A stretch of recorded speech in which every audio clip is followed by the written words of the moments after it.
How can I walk in a love relationship with Jesus daily? मैं प्रतिदिन यीशु के साथ प्रेम संबंध में कैसे चल सकता हूँ?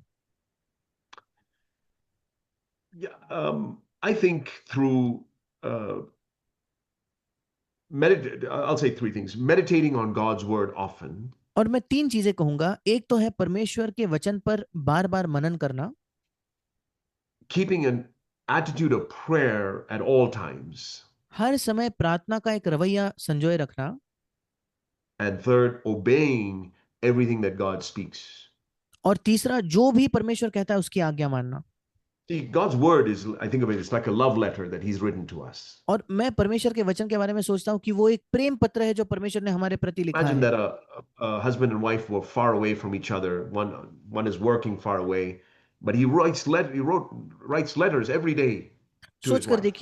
सोच कर देखिए, पति पत्नी दूर है, पति कहीं दूर देश में काम कर रहा है, पर वो हर दिन प्रेम के खत लिखता है अपने पत्नी के नाम।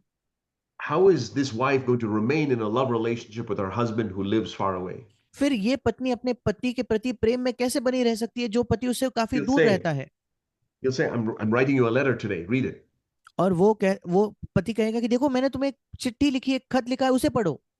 The love letter that God wrote, even though the words were written 2,000 years ago or before, और जो प्रेम का खत परमेश्वर ने लिखा है, चाहे शब्द 2000 से भी अधिक पहले वर्ष क्यों ना लिखे गए हो, this is the only book where, even though the words were written a long time ago, they're alive, they're living. ये इकलौता पुस्तक है कि इसके शब्द चाहे 2000 वर्षों पहले क्यों ना लिखे गए हो, पर ये शब्द So, जीवित है। so when you read the Bible today, say, Lord, this is a love letter you wrote to me today, specifically. और जब आप इस बाइबल को पढ़ते हो तो आप परमेश्वर से कहिए, प्रभु तूने आज विशेष तौर पर आज ये प्रेम का खत मेरे नाम लिखा है। So read God's word and then pray, commune with God, listen to Him constantly throughout the day. और फिर प्रार्थना कीजिए, बातचीत कीजिए, दिन भर उससे सुनते रहिए।